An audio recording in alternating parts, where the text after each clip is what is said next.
Joey, sweet Joey. How am I sounding? You're sounding great. Dude? Okay, Joey, and to everybody listening, happy Memorial Day. Hope you were safe, had some good food. So, Joey, what do you know about astral projection?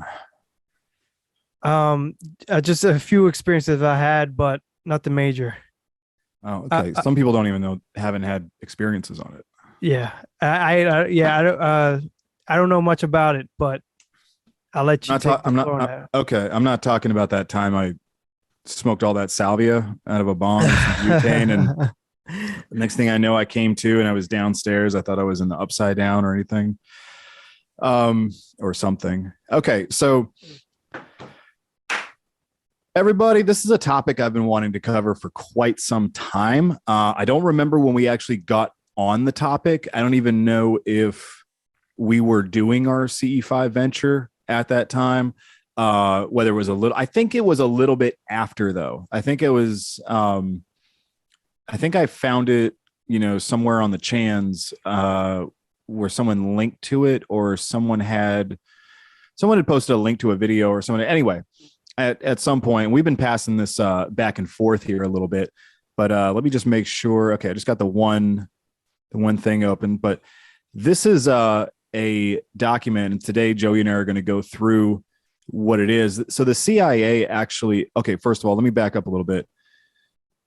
If you have at any point in time either messed with binaural beats, I know I did when I was like, I don't know, maybe like 23, 24, 25. I think I was trying to mess around with them on my laptop. Supposedly they could like simulate the feelings of certain drugs or certain types of feelings if you got into a meditative state. Right, correct. Okay, Almost like so Kundalini. right, and so I was also quite a stoner at the time, and so I think that's probably what I would be, using. Hey, how can I make me feel better, or feel different? Well, let me see if I can show you this. The real purpose of these binaural beats was this. Okay, so if you know anything about the law of attraction, if you know anything or have ever heard about something such as binaural beats or transcendental meditation, the secret law of attraction, and I think also if you're just somebody who's into maybe the paranormal, maybe the metaphysical, you ever watched Firestarter or Carrie or Stranger Things? Obviously, season 4 just dropped this weekend. It was originally going to be called the Montauk Experiments or the Montauk Chronicles, because there was an infamous place in and around the end of this island in New York where the local urban legends described it as being like this institute where maybe kids were being abducted and they were underground and they were doing these MK Ultra type experiments on them, which of course probably got laughed off. But as we all know, MK Ultra was actually a very real thing. And I actually didn't know the extent to which or the length of time in which those experiments were going on. So let's delve into one of the more, or I guess I should say, one of the less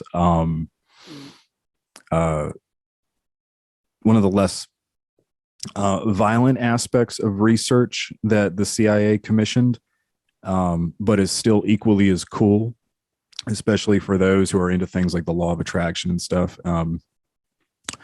So I asked, what we're going to do is we're just going to kind of go through this. I know we're a little limited on time here, so wherever we wrap up, we wrap up. But, if you ever mess with binaural beats or anything, it actually came from these guys.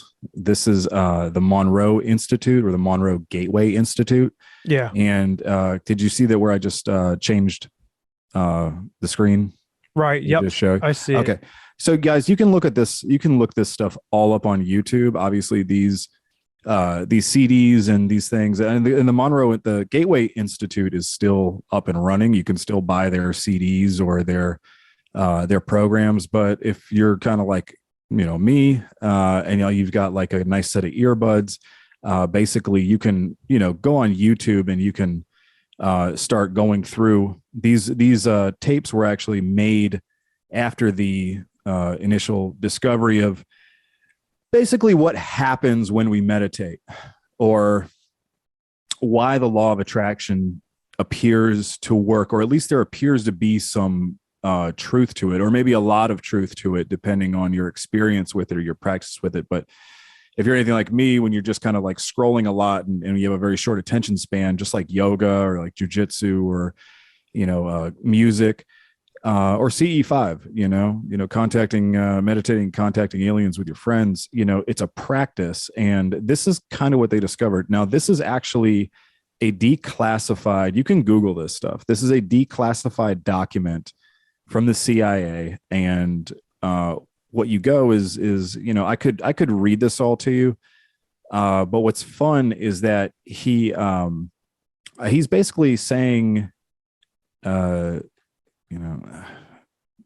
wish we had more time. I'm actually probably going to get the Zoom full version here, but okay, let's go through this. Okay. He basically, he starts the letter off, he's talking to them and he's sent it to Commander, U.S. Army Operational Group, Fort Meade, Maryland. This is dated 9th of June, 1983. And this was recently declassified. He said, "You tasked me to provide an assessment of the gateway experience in terms of its mechanics and ultimate practicality." So I don't know, maybe Monroe actually, and by the way, you can look up some of Dr. Monroe, Robert Monroe's talks as well. He's down here a little bit. These are actually extremely cool to listen to. Bob Monroe. Bob Monroe giving these talks and everything. And you kind of heard me talk about it. He'll be in Saigon and say, I astral project in Saigon, and the dead people in Saigon are doing the same thing they did when they were alive. They're sitting in their ghost apartments, eating their ghost noodles. He said the number one thing that people don't do enough of when they astral project is they never even leave their house. So if you've ever kind of been in like that little bridge between like dreaming and consciousness, like where you're awake and you kind of feel, I would do that when I would come home from like after school, when I would be so tired, I would like nod out on the couch and kind of feel like I was awake, like I was having a very, very lucid dream. So there's a lot of people who've had experience with this, but check this out. Okay. So this is how, and we'll get to the whole thing with law of attraction and whatnot. It says, "You tasked me to provide an assessment of the gateway experience in terms of its mechanics and ultimate practicality. As I set out to fulfill that tasking, it soon became clear that in order to assess the validity and practicality of the process, I needed to do enough supporting research and analysis to fully understand how and why the process works. Frankly, sir, that proved to be an extremely involved and difficult business. Initially, based on conversations with a physician who took the gateway training with me, I had recourse to the biomedical models developed by Iztak Bentoff to obtain information concerning the physical aspects of the process. Then I found it necessary to delve into various sources for information concerning quantum mechanics in order to be able to describe the nature and functioning of human consciousness. I had to be able to construct a scientifically valid and reasonably lucid model of how consciousness functions under the influence of the brain hemisphere synchronization techniques employed by Gateway." So basically, in the beginning of this document, he has like an introduction, and he even points out this is a cool little bit. "Paradoxically, having gone to such great lengths to avoid trying to render judgments based on an occult or dogmatic frame of reference, in the end, I found it necessary to return," this is very well written, "at least briefly, to the question of the impact of the Gateway experience on common belief systems.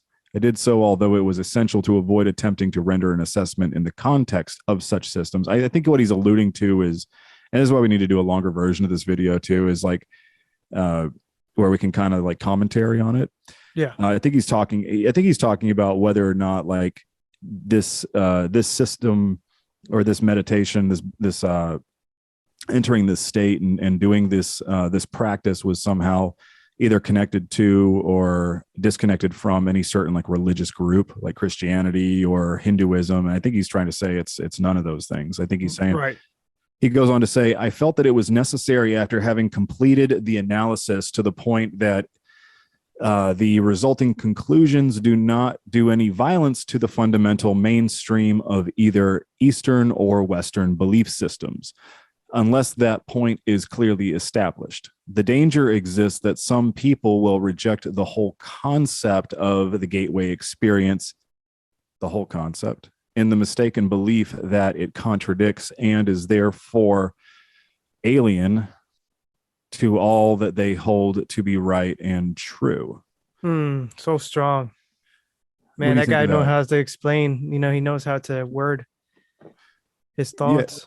Yeah, it's kind of like how I've talked to about like being someone who, a lot of us who grew up in like the Catholic Church, and like does the belief or the, this practice of alien contact or extraterrestrial contact through meditation, does that compromise your beliefs or your principles? And I actually think at one point, I think it was John Paul II, might have been Francis, but I'm pretty sure it was J. Paul too. I think he was saying something to the effect of that, or it might have been Benedict, but he said something to the effect of that belief in extraterrestrial life didn't compromise your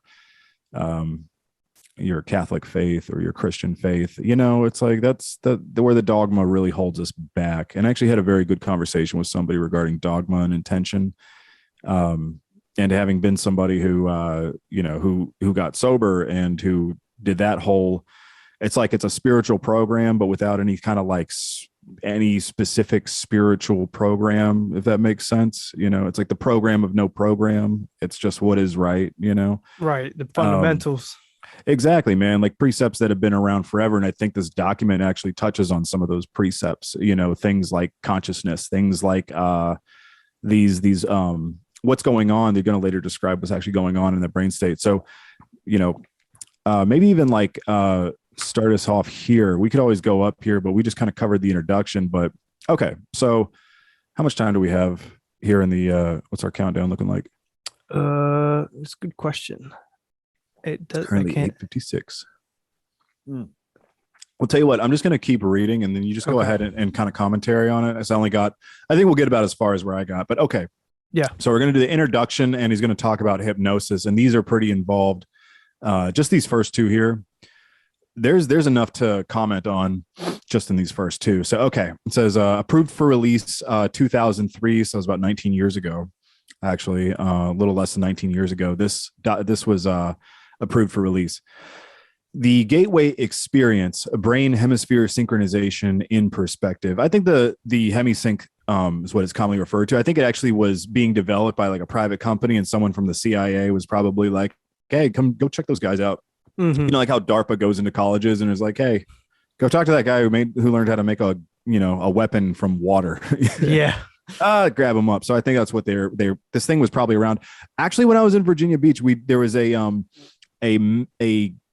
therapy I won't say club, but like they actually would put these glasses on you and they actually would have the lights on. My mom went for like the longest time and like I would go there like once a week and stuff, but it was like binaural, but it had to do with like the lights that you would see like through your eyelids. So this stuff's been around and I think it was a hot thing. So okay, he says introduction. In order to describe so we're actually going to learn why the law of attraction actually works, like and stuff like that from a scientific standpoint. So introduction. In order to describe the Monroe Institute technique for achieving altered states of consciousness, the gateway experience, involving brain hemisphere synchronization or hemisync, the most effective way to begin is to briefly profile the basic mechanics which underlay operation of related methods such as hypnosis, transcendental meditation, and biofeedback. So he's going to talk about what's actually going on in the body when you're in a state of hypnosis and you're suggestible, or when you're in a state of repetition to where you're thinking about attracting something to you, or like when you're driving that fast car that you're thinking about, or you're holding on to that money. There is actually something that happens biomechanically in our bodies, Joey, like when we think about these things. Yeah. And he's going to talk about it. It is easiest to effectively describe what gateway is by beginning with a short description of those associated techniques that share some common aspects with the gateway experience, but which are nevertheless different. In this way, we can develop a frame of reference at the outset, which will provide useful concepts to explain and understand gateway by comparison as we proceed. Okay. Hypnosis. According to the theories of psychologist Ronald Stone and the biomedical engineering models of Ishtak Bentov, hypnosis is basically a technique which permits acquisition of direct access to the sensory motor cortex and pleasure centers. You're not going to be tested on this. And lower cerebral, parentheses, emotional portions and associated pleasure centers of the right side of the human brain following successful disengagement of the stimulus screening function of the left hemisphere of the brain. The left hemisphere of the brain, okay, this is important, so pay attention. The left hemisphere of the brain is the self-cognitive, verbal, and linear reasoning component of the mind. This is basically your bouncer, okay? The part that does like, the math and language and stuff, not like the stuff that does art, Yeah. All right. It fulfills the function of screening incoming stimuli, like what you're hearing right now, by categorizing, assessing, and assigning meaning prior to allowing passage to the right hemisphere of the mind. The right hemisphere, which functions as the non-critical, holistic, non-verbal, the pattern-oriented component of the brain, appears to accept what the left hemisphere passes to it without question. You follow so far? Okay. Yeah. So like in one ear, out the other, like it's literally like the left side of the brain. And of course, there's wild stories of people who've had, lost half their brain and their brain, the other side like compensates for it and stuff. But there's your bouncer. That's the left side of your brain. And if you're left-handed like me, you say, oh, we're in our right brain because, the right side controls the left and so on and so forth. But this is the part of the brain that handles all that incoming stuff. Okay. Which is why like when people have like strokes and stuff, they sometimes have to relearn how to talk because they can't verbalize. And then, so this is the reasoning. This is the holistic side, but let's continue. So it goes in from the left and it goes into the right. So the right side of the brain is like the club, that's where like all the interesting stuff happens. You get into a, two possibilities exist. Do I buy this girl a drink? Do I not? But like the left side is like the bouncer. That's like, all right, this is the door to the club, but everything from sound to sights. All right. So it says, it fulfills the function of screening incoming stimuli by categorizing, assessing, and assigning meaning prior to allowing passage to the right hemisphere of the mind. What we're going to go on to learn is that basically this hemisync stuff, it's getting you into a lucid state to where you can, you basically can tell your brain that you're seeing and hearing these things. So the right hemisphere, which functions as the non-critical, holistic, nonverbal, and pattern-oriented component of the brain, appears to accept what the left hemisphere passes to it without question. Consequently, if the left hemisphere can be distracted either through boredom or through reduction to a soporific, that's like a drowsy, semi-sleep state, external stimuli to include hypnotic suggestions are allowed to pass unchallenged into the right hemisphere where they are accepted and acted upon directly. The result may involve an emotional reaction originating, in the lower cerebral region, sensory motor responses requiring involvement of the cortex, and so on. Okay, so that gives this example right here. And actually, this is interesting. So this is, like where the brain can control the body. Yeah. Stimulation of the corresponding area on the cortex causes intermediate response in the associated portion of the body. Consequently, induction of the suggestion that the left leg is numb if it reaches the right hemisphere unchallenged and is referred to the appropriate area of the sensory cortex will result in an electrical reaction being generated that will induce the feeling of numbness. So basically, you can think that your leg is numb and your leg actually will be numb, or at least you will believe it. It'll feel numb because you will believe it's numb. Follow? Mm-hmm. Similarly, the suggestion that the person is experiencing a general feeling of happiness and well-being would be referred to the appropriate pleasure centers located in the lower cerebral portion of the cortex of the right hemisphere, thereby inducing the suggested feeling of euphoria. Finally, we're getting to the end here. Suggestions such as one that informs the hypnotic subject that he enjoys enhanced concentration, or powers of memory would be responded to in the right hemisphere by accessing the unused information storage capacity normally held in reserve as a result of left hemisphere selection and control process. So you're like, excuse me, you got this like expansion of RAM in your brain that you're not even accessing yet, but you can just because you've never told your brain you could, Right. Normally held in reserve as a result of left hemisphere selection and control process. This aspect will become significant in the context of the gateway experience. Okay. This aspect will become significant in the context of the gateway process when attention is given to examining the way that hypnosis may be used to accelerate progress in the early stages of the gateway experience. In other words, not having to do transcendental meditation for 20 years. And they actually go on to talk about this. They say TM or transcendental meditation. On the other hand, transcendental meditation works in a distinctly different fashion. In this technique, intense and protracted single-minded concentration of the process of drawing up energy from the spinal up the spinal cord ultimately results in what appears to be creation of, keep in mind, this is 1983, they were writing this. Sounds like Kundalini. Bingo. Okay.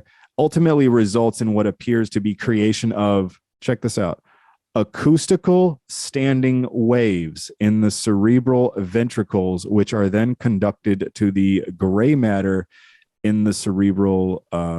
And you got these awesome graphs that they show you too, like where this is all occurring. That's fucking insane. Okay. So this is basically where they label everything. So it's basically like the magma part. If like your brain is, well, if the earth is, what we think it is, like, and I'm, God, we're not going to go in there.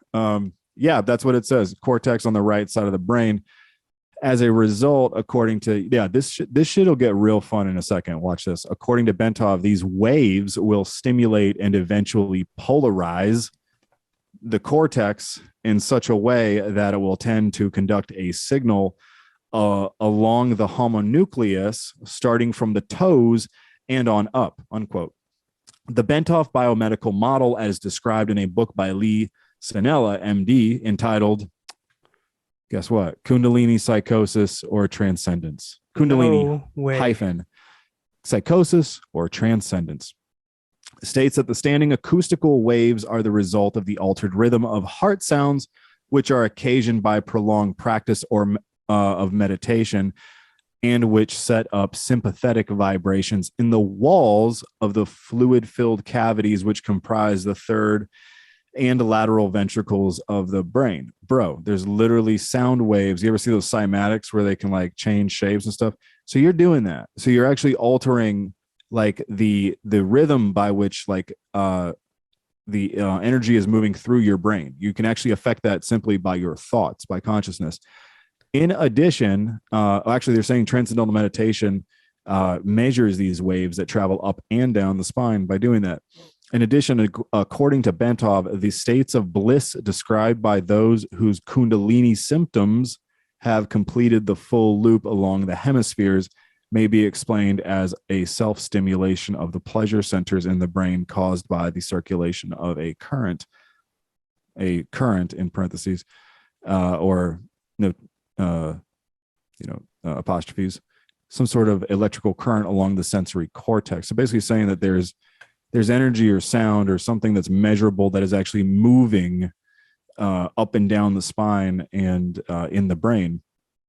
And that he's talking about this state. Have you ever had that state? Like Kundalini bliss? Oh my goodness. I had it twice, dude. And it was fucking amazing. And now this makes so much sense. I actually remember I had text in the group chat. I'll make this quick, that I had a Kundalini DMT experience three, almost 4 or 5 months ago. And I had texted you guys as soon as I had it. And it was actually when I was using binaural beats, and it was about 15 seconds, dude. And I saw a intelligent face, an intelligent being's face. But yeah, I thought I saw my grandfather doing when I was doing some Kundalini. I think I was doing Kundalini. Honestly, it was just some like YouTube video, like some 15-minute Kundalini type thing, or it might have been It was like that part at the end where like you do the meditation. It was very sensational. Like it was a very powerful, just being to sit alone, you know, with the thoughts and just the Hmm. feeling like post yoga. I get more back into yoga. Okay. So how does this work? So how does this actually work? And like, okay, what's going, people who have like the experience that you just shared, right? So people have these experiences, and the reason I wanted to do an episode on this and maybe do some more with Joey is to let you know too. Um, this is basically what happens. Okay. Although normally a period of meditation involving intense concentration and practice for 5 years or some is required to, quote, bring up the Kundalini. So, like, 5 years, you do jujitsu for 5 years, you stay sober for 5 years, or you learn to cook, it takes you about a good 5 years, they say, to get really like kind of semi proficient, right? Right. Well, check this out. You can circumvent all that. So Bentoff state, not making an excuse for not practicing, but like, Bentoff states that exposure to mechanical or acoustical vibrations, like binaural beats, in the range of 4 to 7 hertz, not 47, like 47, but 4-7. So between 4 and 7 hertz cycles per second for protracted periods may achieve the same effect. To anyone listening, just there's a lot of BS out there, but definitely try the Gateway Institute, or at least try. There's some really good videos, and usually you see in the comments, but look for something where it's just like a 4 hertz, like this whole 423 hertz, like 47. This will go on to talk about like the vibrational frequency of the earth and possibly why this resonates, no pun intended, so much with the body and with this elevated state in which we can sort of draw, again, no pun intended, draw our intentions, or whatever from. Sorry, I'm just getting into podcasting here, and thanks to Joey. But so, okay, 4 to 7 cycles per second. So that's the sound wave, basically. When you see like a sine wave, Yeah. how many cycles per second for protracted periods may achieve the same effect. So he's saying you don't have to meditate for 5 years. If you put some earbuds in, and he's gonna go on to say, if you've got like 10 hertz in one ear and 6 hertz playing in the other ear, your brain will actually hear 4. So that's how binaural beats actually work. Mm. So that's why you have to have headphones. You can't like fall asleep like to, you'll just be listening to some good music. But the way that these work is you actually have to get into a place where you can like meditate, like you can actually relax. And like some of the best CE5 experiences I've had personally, just solo, were from a good solid like 30 minutes of meditation. Okay, Bentoff cites as an example, repeat, like you have to get relaxed. Basically, you can't do that, like listen to binaural beats like while you're making a coffee and stuff. You actually have to get your body into a place where you're like almost falling asleep, kind of like a really deep meditation, like where you lose track of time. I'm just kind of using an example. Bentoff cites as an example repeated riding in a car whose suspension and seat combination produce that range of vibrations, or being exposed for long periods of time to these frequencies caused, for instance, by an air conditioning duct. He also notes, like white noise, Right. He also notes that, quote, the cumulative effect of these vibrations, so the constant accumulation over time of these vibrations, may be able to trigger a spontaneous physio-kundalini sequence in susceptible people who have particularly sensitive nervous system. Biofeedback. Let's see here. Okay. Oh man. Gateway hemisync. See if there's anything else we could. Lamp versus laser. Let's see here. Okay. Biofeedback. The third consciousness altering methodology, which will be briefly described as biofeedback. Biofeedback is somewhat unique in that it actually employs self-cognitive powers of the left hemisphere to gain access to such areas of the right brain as the lower cerebral, motor, and sensory cortices, assorted pain or pleasure centers. Instead of suppressing the left hemisphere as, Joey, got $15? Yeah. Instead of suppressing the left hemisphere as is done in hypnosis. Okay. So, how we were hearing about like getting into like some of the delta wave or the semi-sleepy wave. So instead of trying to turn your left brain off so that you can get that suggestive stuff, just to, put your bouncer takes his lunch break. And so all the suggestions start going into that part of the brain that are like holistic. They start passing through. Okay. It says here, Instead of suppressing the left hemisphere as in hypnosis or largely bypassing and ignoring it as done in transcendental meditation, biofeedback teaches that the left hemisphere first to visualize the desired result and then recognize the feelings associated with the experience of successful right hemisphere access to the specific lower cerebral cortex, pain or pleasure or other areas in the manner needed to produce the desired result. Special self-monitoring devices such as the digital thermometer are used to inform the left brain when it succeeds in keying the right hemisphere into accessing the appropriate area. Once this is done, the left brain can then repeatedly instruct the right brain to reestablish the pathways involved so as to produce the same external objective measures of success. Okay. In this way, the pathways are strengthened and emphasized to such an extent that the left brain consciousness is enabled to access appropriate areas in the right brain using a consciousness demand mode. For example, if the subject wishes to increase the circulation in the left leg in order to speed up healing, he may concentrate with his left brain on it. So basically the opposite, where you're not going to try to put your left brain to sleep to allow suggestions to pass through, but you're really going to like hyper focus on the left brain and giving those suggestions, basically making those suggestions on achieving that result while carefully monitoring a digital thermometer. So they're actually talking about like raising body temperature or blood flow by thinking about it. We all seen those monks, you know, where they put a wet sheet on the back of a monk in Tibet and all of a sudden steam starts rising off their body. Like, and they say it's from meditation. That's insane. I got to see that. In addition, biofeedback may be used to greatly accelerate achievement of deep meditative states, particularly for beginners who have no experience in meditative techniques. And like those of us that have done CE5 and like never did it before. Some of the top 5 like coolest sightings I've had, like the top 2 were with somebody who was her first time doing CE5. Just belief, you know? Right. Display of the subject's brainwave pattern on a cathode ray tube has proven to be a laboratory validated means by which subjects may quickly learn to place themselves in profoundly relaxed states, characterized by the sort of quietude and singularity of mental focus associated with advanced meditation.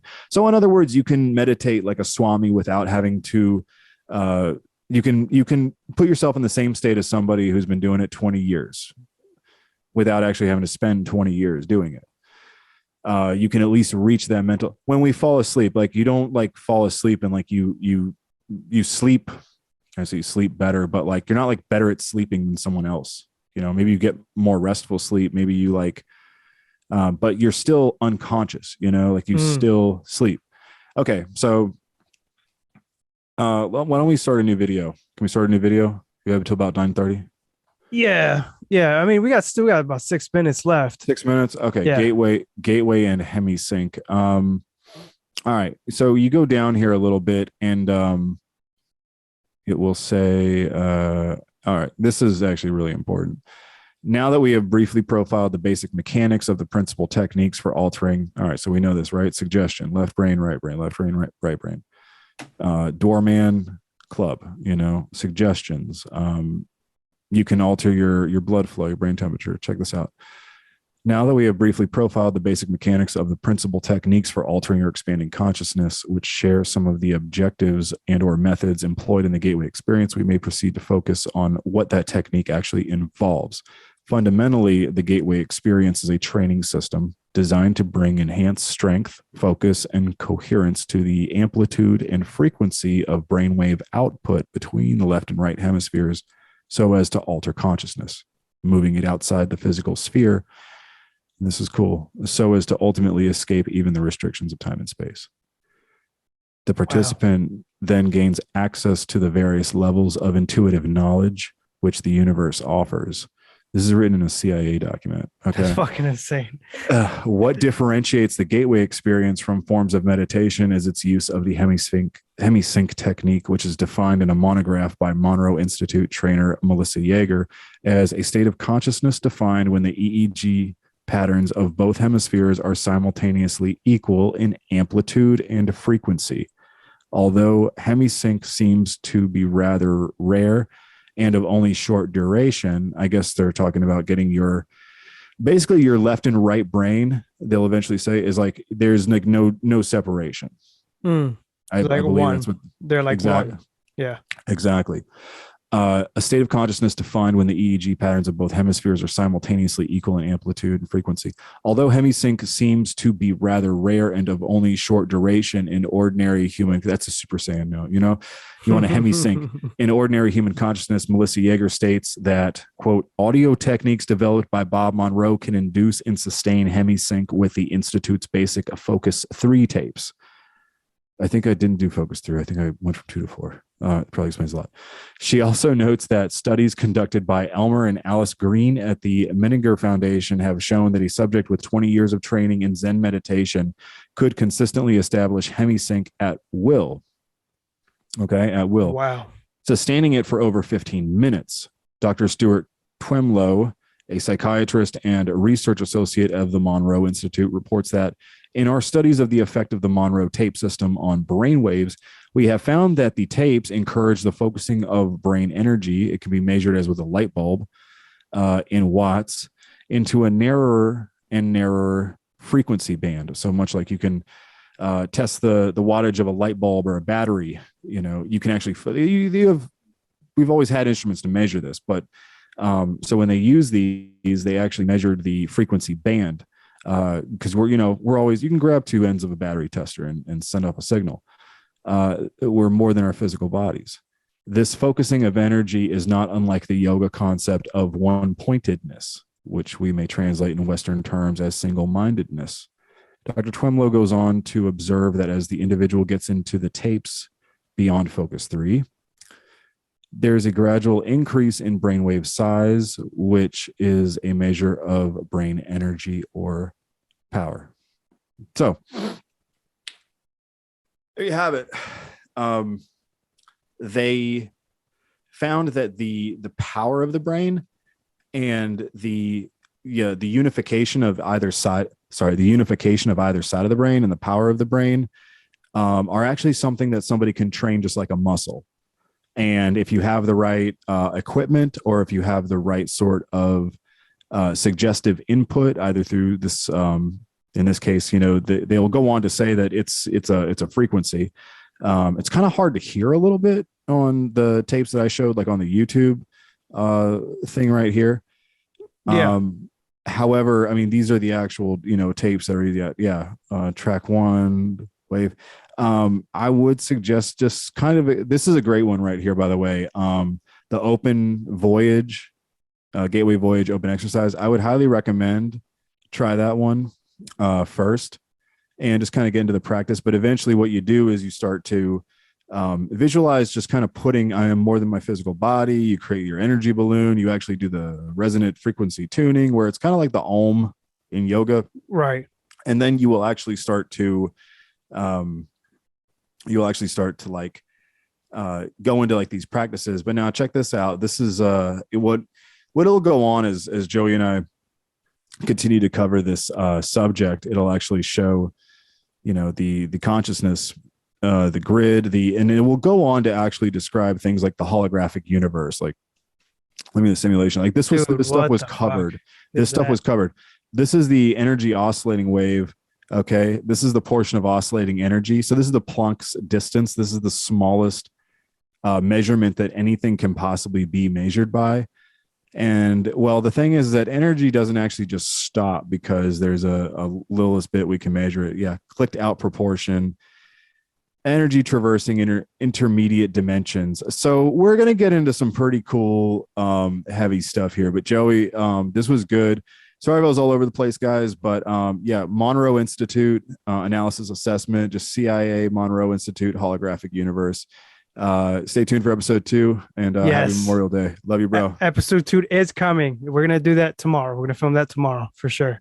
Definitely, man. This was fucking awesome. Thank you, Jerry.